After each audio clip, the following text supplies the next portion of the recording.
when you visualize the epicenter of the future, like the physical space where the next century of human progress is being coded, what do you actually see? Oh, it's always the exact same image, right? Right. It's an immaculate, heavily climate-controlled server farm, probably somewhere in Silicon Valley. Or like built into the side of some frozen mountain in Scandinavia? Yes, exactly. With that low, steady hum of just billions of dollars of computational power. Yeah, it's sterile. It's entirely predictable.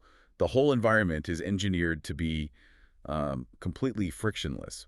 It really is the aesthetic of absolute control. I mean, the architecture of those spaces projects this idea that humanity has already conquered the physical world. Yeah, like the temperature never fluctuates, the power never blinks. Even the dust is filtered out down to the micron. It's basically a physical manifestation of a digital utopia.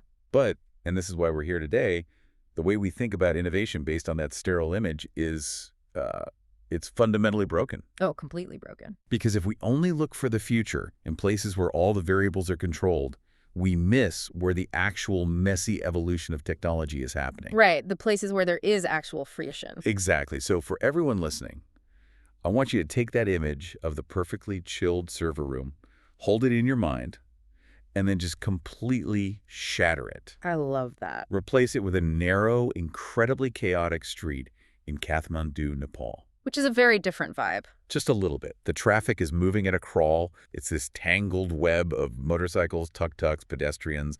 The air is, thick with dust. And then suddenly the power grid just drops. Yes. And it isn't an accident. It's a scheduled blackout, a rolling blackout that they call locally load shedding. Right. The ceiling fans grind to a halt. The lights cut out. But right there, sitting in the humid dark, probably eating a plate of momos. As one does. As one does. Yeah. Someone flips open a laptop running entirely on battery power, connects to a mobile hotspot, and just continues debugging a machine learning algorithm. Which forces a complete recalibration of what we even consider a technological environment, right? Totally.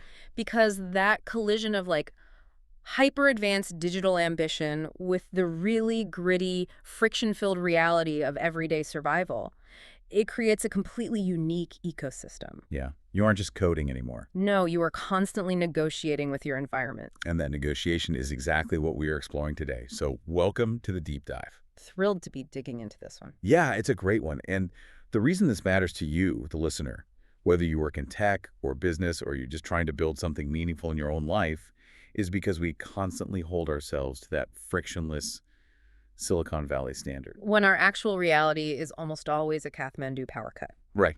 Exactly. So our mission today is to unpack this profoundly fascinating, hilarious, and just deeply layered piece of writing from a blog. A blog called Democracy for Nepal. Yes. And at first glance, the source material we have is this punchy, satirical article. It's titled, Meet Sameer Musk, Nepal's billion-dollar dreamer who's one Tesla short of being Elon. Which, I have to say, that title does an incredible amount of heavy lifting right out of the gate. Oh, it's so good. It establishes this baseline of localized idol worship, but then it simultaneously undercuts it with the reality of the economic discrepancy. One Tesla short. Yeah. So let's look at the man at the center of this satire. The article introduces us to Sameer Maskey. Who is a real person, we should note. Yes, a very real person. He's the founder and CEO of an AI company called Fusemachines. But the author of this blog frames him with this massive, ridiculous moniker, the undisputed Nepali Elon Musk. It's quite a title to walk around with. It really is. And the text notes that in these narrow streets of Kathmandu where they say traffic moves slower than government paperwork. Which is a great line. Such a good line. In those streets, Sameer is quietly building the future. Or, as the author very sharply caveats, at least a PowerPoint deck about the future. And that caveat is so crucial because it really skewers the performative nature of global tech culture. The theater of it all. Exactly. Venture capital theater. So much of the quote-unquote future being built in tech hubs is highly optimized slide decks that just project exponential growth. Right. And the author takes that very American Silicon Valley pitch culture and transplants it directly into a city struggling with basic municipal infrastructure. Yeah, the text literally says he is out here doing AI things in Nepal with momos on the side. Which brings us to the origin story they invent for him. Oh, the local folklore. Yes. Hmm. Right, so according to this article's fake folklore, Sameer once looked at Mount Everest and whispered, "Cute mountain, but have you tried neural networks?" I mean, we really need to analyze the mechanics of that joke. It's not just a throwaway line. Not at all. It targets the specific, almost theological arrogance of the modern tech founder. Yeah, theological is a good word for it. Because there is this prevalent ideology in Silicon Valley that views the physical world, even a literal geological wonder like the highest peak on Earth, as fundamentally unoptimized. Right, like nature is just a legacy system. Exactly. A piece of slow, outdated hardware that desperately needs a software update. Cute mountain. Right. So by applying that specific mindset to Everest, the author highlights the absolute absurdity of thinking an algorithm is the ultimate measure of value. It really does.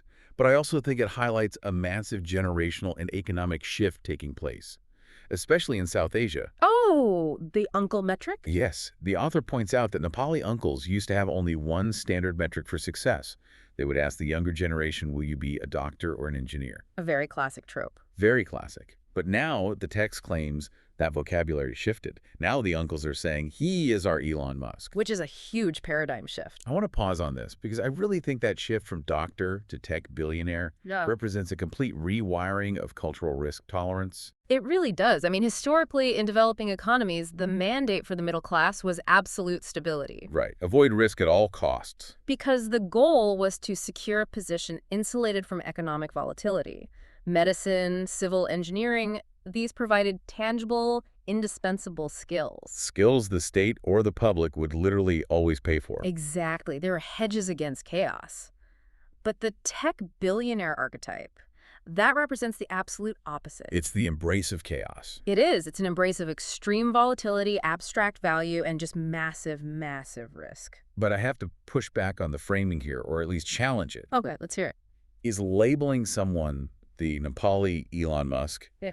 actually a marker of respect? Or is it like a subtle form of linguistic colonization? Oh, that's an interesting angle. Because we see this globally. Every emerging tech market feels this weird need to map itself onto the topography of California. Right, you get the Silicon Wadi in Israel. The Silicon Savannah in Kenya, the Silicon Prairie in the U.S. Midwest. It's everywhere. Yeah, that's very true.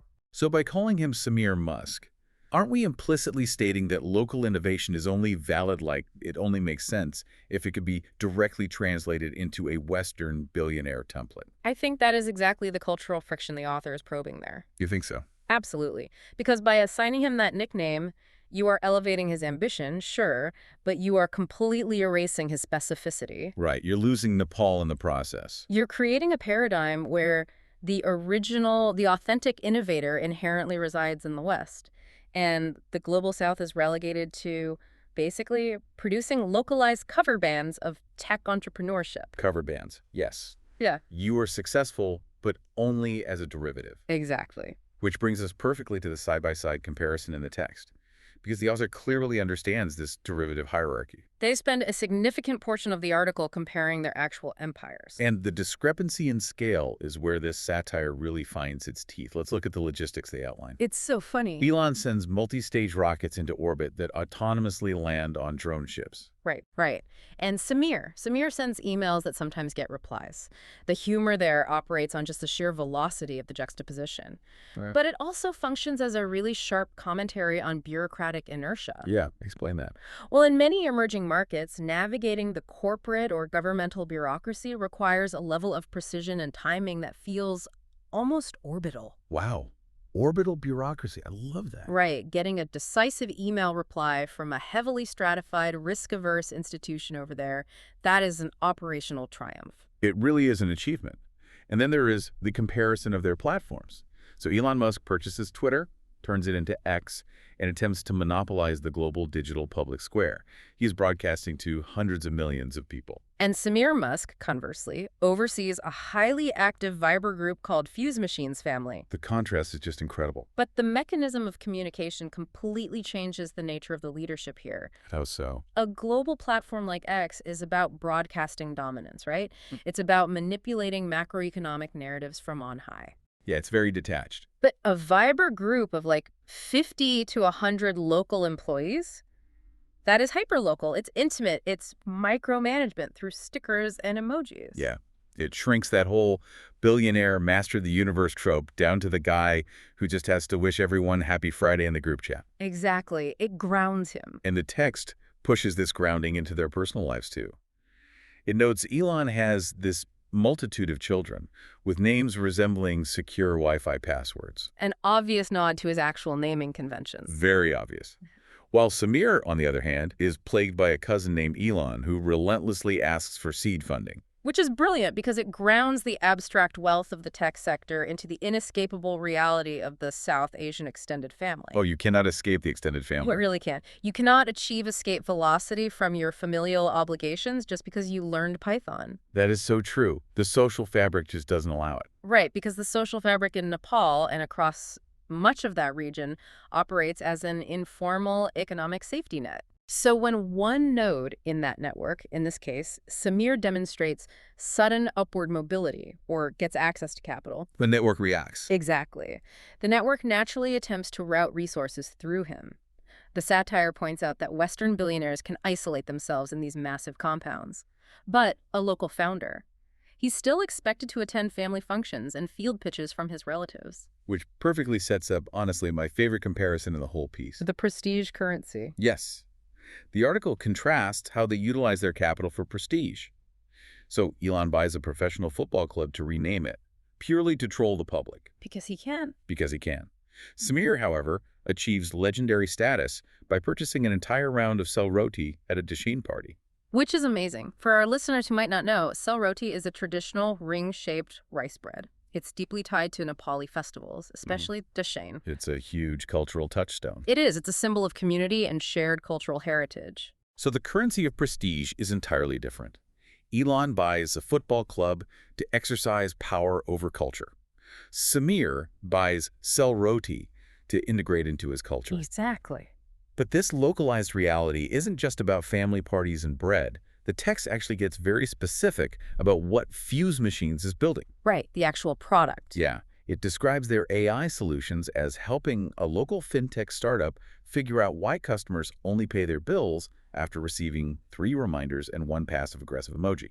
I mean, this is a brilliant deconstruction of what artificial intelligence actually does in a business-to-business context, especially in developing economies. Yeah, it's not all Terminators and Matrix code. Not at all. When we discuss AI in the abstract, the discourse immediately leaps to, artificial general intelligence, autonomous weapons, curing diseases. The sci-fi stuff. Right, but applied commercial AI, it is heavily reliant on behavioral pattern recognition. Okay, let me offer an analogy here because I think it helps frame it. Go for it. So in Western finance, you have algorithmic trading. Those algorithms analyze microfluctuations in global stock prices, and they execute trades in fractions of a second based on massive abstracted data sets. High-frequency trading. Wow. What the text is describing in Nepal is essentially the exact same mechanism, but applied to human guilt. Oh, I love that phrasing. Applied to human guilt. Right. The algorithm is analyzing the microfluctuations in a customer's social anxiety. It calculates that, okay, standard reminders are ignored, but the introduction of a specific cultural cue, a passive-aggressive emoji, triggers the transaction. The mechanism is identical. Exactly. Identifying an optimal trigger point to execute a goal. But the data set isn't stock prices, it's cultural friction. That is a highly accurate comparison, and it really demystifies the technology. The algorithm isn't thinking. It is just correlating local avoidance behaviors with communication strategies. Yeah. It proves that if you want to deploy advanced tech in a specific market, the mathematical model must perfectly map onto the sociological reality of that market. But here's the thing. Implementing those mathematical models requires physical infrastructure. Yes. The physical layer. Which brings us to the most critical point of tension in the article. The text references an anonymous friend of Sameer's, who hilariously remains anonymous because his mother still believes he has a stable government job. Which goes back to the uncle metric we talked about earlier. Stability over everything. Everything connects. It does. So this anonymous friend claims Sameer once debugged code until 2 a.m. And the author states this is basically equivalent to Elon sleeping inside the Tesla factory, but with same vision, same drive, just more load shedding. And we have to talk about load shedding because it is the defining environmental constraint of this entire narrative. Yes, define it for the listener because it's wild if you aren't used to it. For listeners unfamiliar with the mechanics of it, load shedding is not just a random power outage like a storm knocked down a wire. It is a deliberate, scheduled rationing of electricity by the state power utility. They do this because the demand drastically exceeds the grid's generation capacity. It's a systemic deficit. Exactly. And in Nepal, at its peak, this meant up to 16 hours a day without electricity from the main grid. 16 hours a day. I mean, Yeah. I want to stop and genuinely challenge the romanticization of this in the text. Okay, yeah. Because the article kind of frames this as resilience, Yeah. right? Like a badge of honor. But let's look at the actual logistical nightmare of running a tech company during rolling blackouts. It's brutal. Especially an AI company that requires immense continuous computational power and server uptime. Hmm. You aren't just writing code, you are managing an entire failover ecosystem. Right. You need uninterruptible power supply or UPS battery Right. banks just to bridge the tiny gap between the grid failing and the diesel generators kicking in. And you are burning expensive diesel fuel just to run servers. Exactly. So my question is this a different kind of engineering, or is it just a massive unfair tax on their time and capital? Are we just romanticizing infrastructure failure by calling it hustle? That is a really vital distinction to make. It is absolutely an operational tax. Yeah. In Silicon Valley, compute power is essentially an invisible utility. You pay Amazon Web Services, and the servers just run. You don't think about the diesel. You never think about it. But for a founder in a load-shedding environment, the physical layer of the internet requires constant active management. Which takes mental energy away from the actual product. True. However, the author's point, I think, is that surviving this tax builds a specific type of organizational hardiness. Like evolutionary pressure. Exactly. If your software architecture and your business model can remain profitable when the physical layer is constantly collapsing, your system is inherently more robust than a system built in an environment of endless abundance. Right, it's the concept of leapfrogging. Yeah. I saw this with mobile money in Kenya. Yes. M-Pesa exploded because there was no legacy banking infrastructure to rely on. The friction forced the market to jump directly to a digital solution. Right. So perhaps the friction of load shedding forces an efficiency in code or in resource management that a fully powered lab at Stanford would never even bother to develop Okay. because they don't have to? Precisely. When compute and power are expensive and scarce, you cannot afford bloated, inefficient algorithms. The constraints force a different evolutionary path for the technology itself. That makes a lot of sense. And the author of this blog understands this evolutionary path perfectly, which is why they don't just mock the present state of things, they project into the future. The Satire division The Satire division, this is where the skewering of tech utopianism reaches its absolute peak. is so funny. First up, they introduce Fusex. This is presented as their version of SpaceX, but the rocket doesn't go to Mars. No. It reaches exactly 8,848 meters, which is the exact height of Mount Everest stops, and politely asks for permission to go higher. The mechanics of this joke operate on two very distinct levels. Break them down for us. First, it critiques the billionaire escapism of the space race. You know, the idea that the ultimate manifestation of technological progress is just leaving the planet entirely. Escaping the mess instead of fixing it. Exactly. And second, it highlights the crushing weight of South Asian bureaucracy. Oh man, the red tape. Because think about it. The rocket achieves an incredible feat of engineering, but it is fundamentally constrained by administrative deference. It cannot proceed without a stamped form. Tower, this is Fusex. We have achieved orbit, but we are missing the triplicate approval from the Ministry of Tourism. Please advise. Exactly. It suggests that gravity is actually easier to overcome than local red tape. It's an incredibly sharp observation. And then they introduce Fuse Auto. My personal favorite. So good. Instead of Tesla's autopilot aiming for flawless, rule-abiding driving, Fuse Auto features self-driving tuk-tuks that honk namaste before aggressively cutting you off in traffic. This is a profound commentary on the limitations of Western AI models when you try to apply them globally. Because the models assume everyone follows the rules. Right. If you take a self-driving algorithm trained on the very structured, heavily regulated streets of Phoenix, Arizona, and you deploy it in Kathmandu, the system will just freeze. You wouldn't know what to do. It will suffer from a total overflow of edge cases. Because traffic in developing megacities is not governed by rigid adherence to lanes and traffic lights. No, it's governed by vibes. Vibes and negotiation. It is a fluid, continuous negotiation based on eye contact, proximity, and vehicular hierarchy. So to make an autonomous vehicle function in that environment, you literally cannot program it to be perfectly safe and legal. It would never move. It would never move. You have to program it to be culturally fluent. It has to understand the organized chaos. Right. The joke is that it acknowledges the social contract saying namaste Right. before violating the traffic laws to actually make progress. It's programming hypocrisy into the AI because hypocrisy is the only way traffic actually moves. It proves the point that technology must adapt to the sociology of the environment, not the other way around. The algorithm has to be localized. But the final product they list in this satire division is the one that really strikes a nerve, I think. FuseBrain. FuseBrain. This is their competitor to Neuralink. But instead of pitching the ability to merge with supercomputers or play video games telepathically, the author says FuseBrain simply implants the desire to finally reply to your auntie's KXA messages. For our listeners, Kek-ak is a very common Nepali greeting. It translates roughly to "what's up" or "how are you?"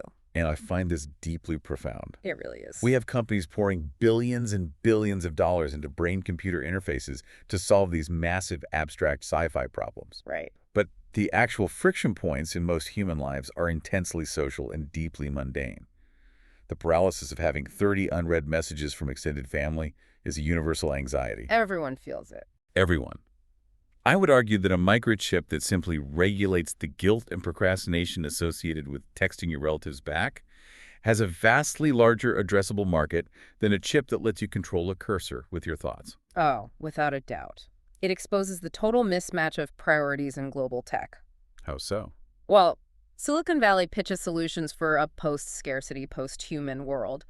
But the vast majority of the planet is still trying to manage basic social obligations and local friction. Yeah. The satire is basically asking, why are we aspiring to build cybernetic implants for a distant future when our present social interfaces are so broken?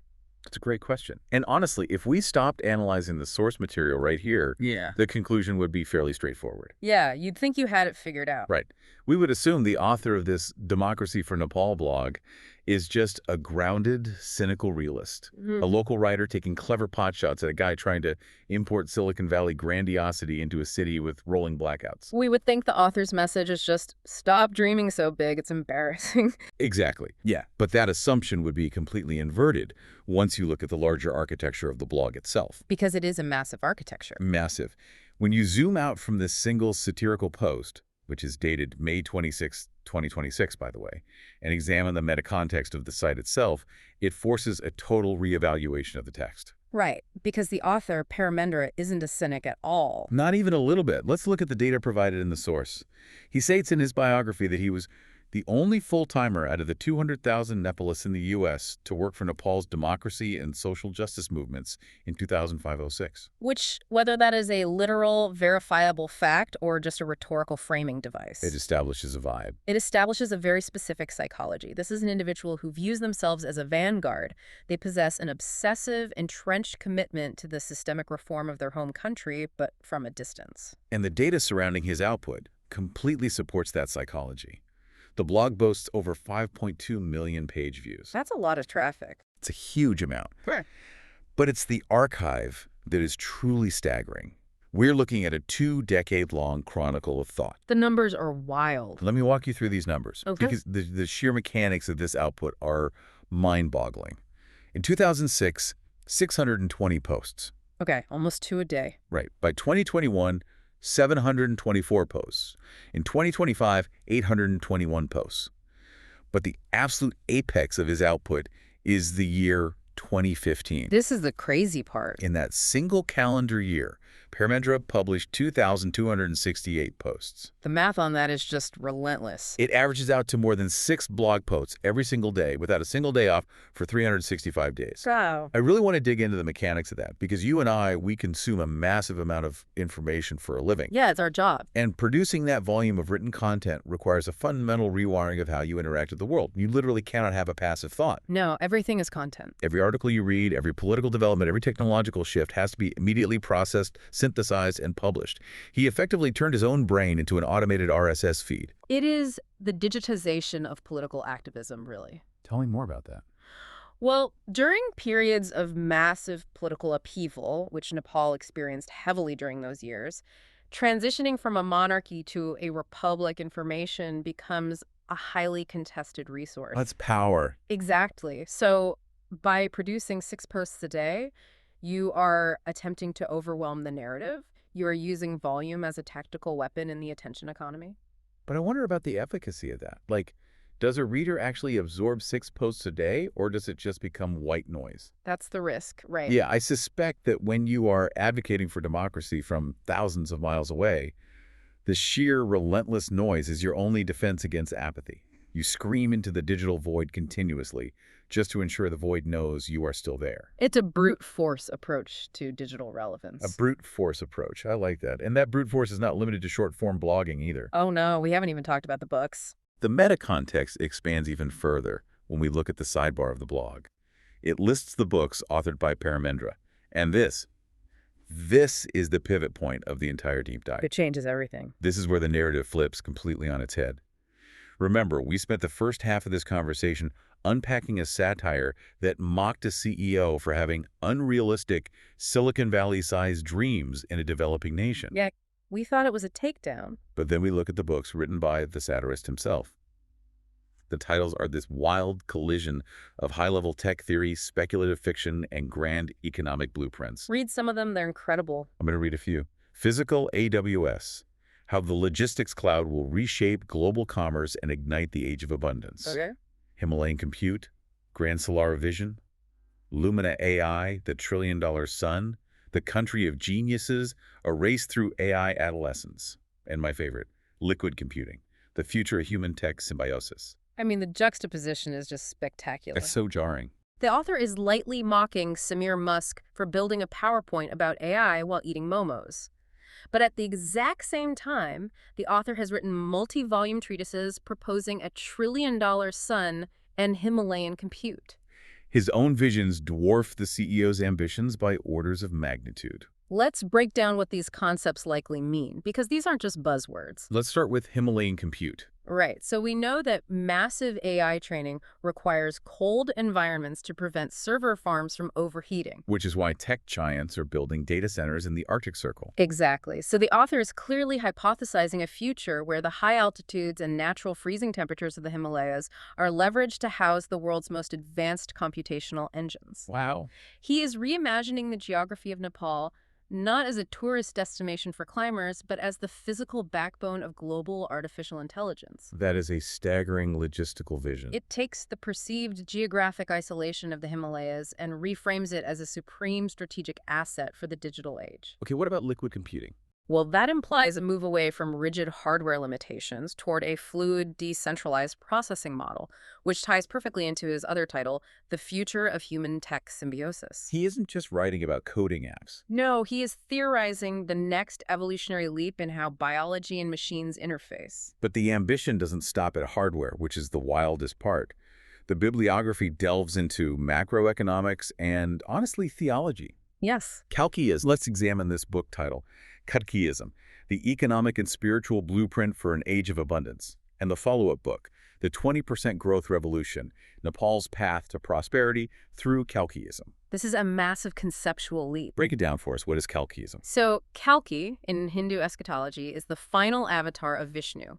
Kalki is prophesied to appear at the end of the current epoch, which is the Kali Yuga, an age of darkness and moral decline, to essentially reboot the universe and inaugurate a new golden age. Okay, so mechanically, how does an author fuse Hindu eschatology with a 20% national economic growth rate? It suggests a framework where technological acceleration, perhaps driven by AI and this Himalayan compute, is viewed not just as a business sector, but as a spiritual imperative. A techno-theology. Exactly. The age of abundance implies a post-scarcity economy where advanced tech solves the structural deficits of the developing world.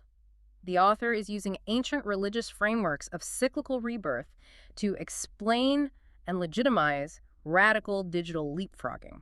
That is a profound synthesis. It is, because Western tech often strips the spiritual context completely out of its utopian visions. Yeah, they replace it with pure rationalism or transhumanism. Right.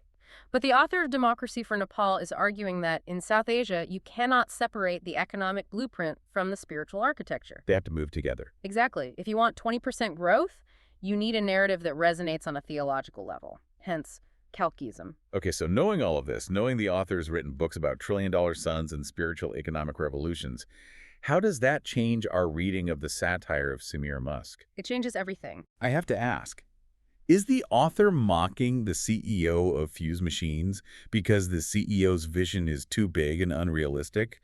Or is he mocking him because Sameer Musk isn't thinking nearly big enough? I think it's the latter. It entirely changes the power dynamic of the text. Yeah. The satire is no longer the cynical punchdown of a realist. It is a peer-to-peer challenge. Oh, I love that. The author is basically saying, I see you trying to emulate a California billionaire by building AI algorithms for fintech. That's cute. But I am theorizing the integration of the Himalayas into a global compute network to trigger a theological golden age. You're thinking too small, Sameer. Exactly. It is a loving critique from a fellow visionary who suffers from an even more advanced strain of the exact same visionary disease. It's the equivalent of two science fiction writers sitting in a room. One makes fun of the other's design for a faster-than-light engine. Not because he thinks faster-than-light travel is impossible, but because he believes his own math for a wormhole drive is superior. It's competitive dreaming. Competitive dreaming, that is so good. Which brings us to the ultimate thesis of the source material. It all comes together at the end. It really does. Yeah. It is nested right at the conclusion of the satirical post, and it synthesizes this tension between grand, world-changing visions and the incredibly gritty reality of everyday life. After all the jokes about self-driving tuk-tuks, the tone shifts. Right. The author writes, will Sameer Musk actually dethrone the original? Probably not.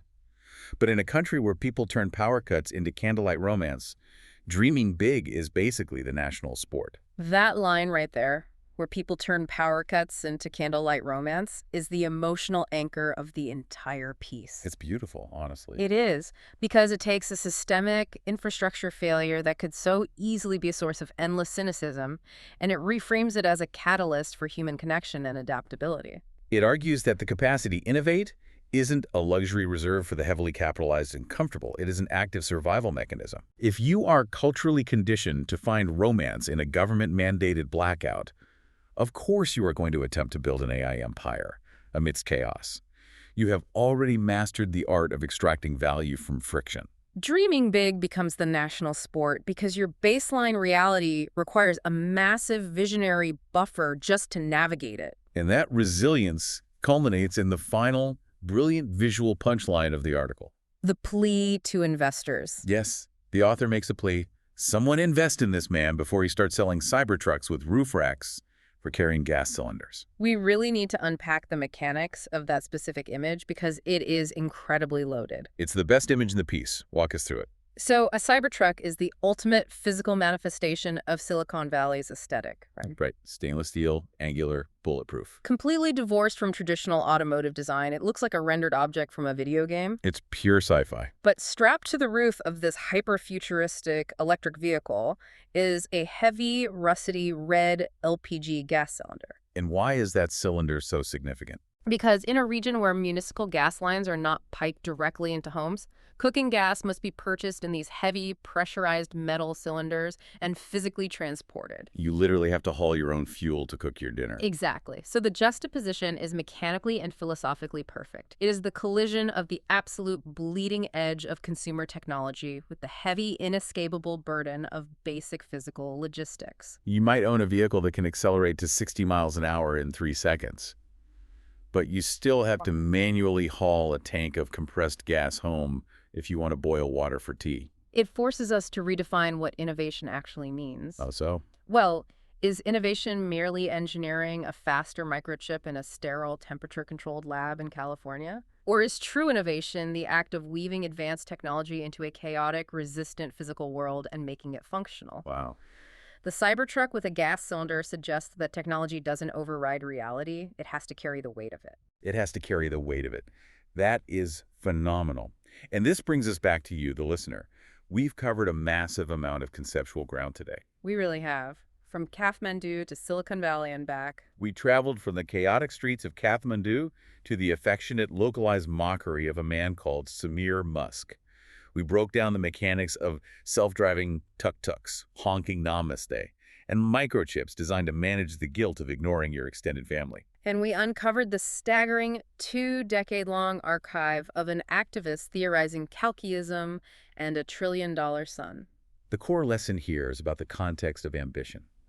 It is an invitation to examine the projects you are building, the companies you are running, or just the changes you're trying to implement in your own life. Are you paralyzing yourself by holding your work to a standard of frictionless Silicon Valley perfection? Right. When your reality is inherently messy, Hmm. are you punishing yourself for not being Elon Musk when figuring out how to build something functional despite your own localized version of load shedding is actually a far more complex and impressive achievement? Turning the friction in your life into progress, turning power cuts into candlelight romance, is the actual superpower. It is the difference between theorizing about the future and surviving the present long enough to actually build it. Exactly. So, we want to leave you with one final provocative thought to mull over.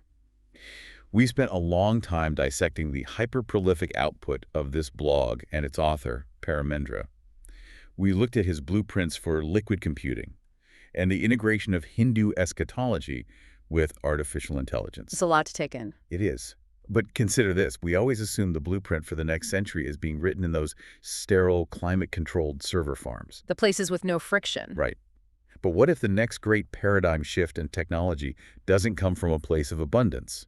What if concepts like true human-tech symbiosis and an age of abundance can only be conceptualized by someone who intimately understands the physical friction of scarcity? That's a fascinating thought. Maybe the true architects of the future aren't the ones trying to escape the physical world. Maybe they are the ones sitting in the dark, running servers on battery power, eating momos, and figuring out the precise aerodynamics of strapping a gas cylinder to the roof of a Cybertruck. Now that is a future I want to see. Same here. Thanks for joining us on this deep dive.